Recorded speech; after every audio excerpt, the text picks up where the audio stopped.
Craig Comrie, Chief Principal Profmed. There's been a lot of chatter on the Twitter streets overnight. There's been a lot of stress, fear, anxiety around the passing of the NHI, National Health Insurance. What does this all mean? That's an important part in South Africa's history, but it is important in the way that we see Parliament adopting the NHI bill. For us, it means that there's still a journey to travel. We see the bill now moving to the National Council of Provinces, where there's more debate and hopefully more amendments to that bill.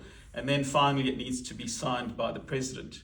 And so in between, there's still opportunity to influence, hopefully adapt the bill and address some of the real constitutional issues that are coming through in terms of the NHI bill. One of those things is the fact that the role of medical schemes, or how do individuals access healthcare?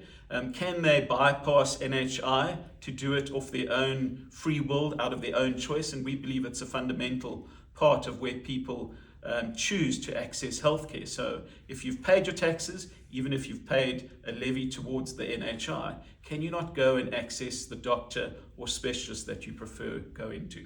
Well, I'm a little bit panicked because I've been seeing what's happened with the likes of Eskom. We've gone from a centralized unit to wanting to decentralize it for successes. Now we're taking a whole bunch of stuff that's worked collectively and there's competition. Now it feels like we're going into a monopoly. Like what's going to happen with my healthcare? I'm panicked. Yeah, I think the key part of it is what is the size of NHI going to look into the future? And if you look at the benefits that currently exist in the private sector or even in the public sector, we're talking about funding that's probably 2 or 3 times the size of the funding towards Eskom. So it'd be great to say to everybody that everybody needs to get free electricity, and perhaps that's a little bit of the NHI promise at the moment, is that everybody will have private sector-based quality care.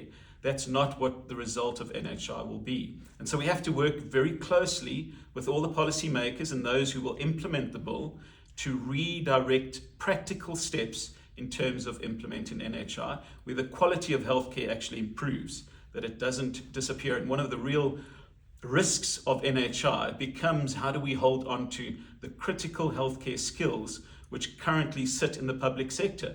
We already see in the private sector that these guys are exiting and immigrating to other places. Profmed looks after 36,000 families. Many of those, and probably half of those, are doctors and specialists who head up those households. And we see the exit of skills already happening. And it's the pressure we see from crime, load shedding, and other spaces that really brings a perfect storm together. Now we want to put in NHI, where these doctors' salaries are going to come from the government or be controlled by the central NHI fund.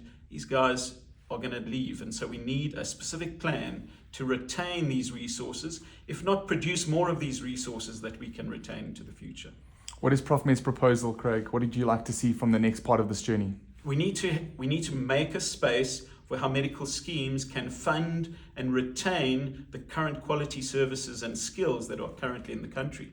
We play a fundamental role as medical schemes in terms of doing that.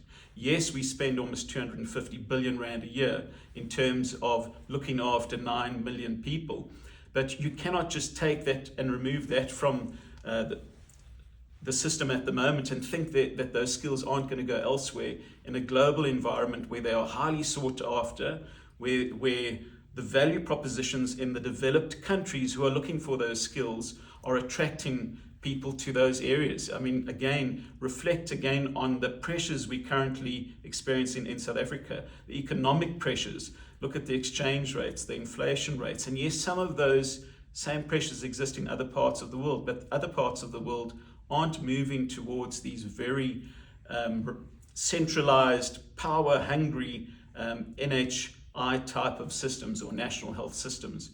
In fact, we've seen in other parts of the world that national health systems are coming under real threat and pressure because they don't have the skills themselves.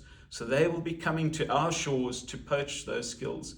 And as we reform into a new NHI system, which is described under this NHI bill, we are going to jeopardize and risk losing those skills if we don't have a real plan. Thanks, Craig. Looking forward to seeing how these events unfold.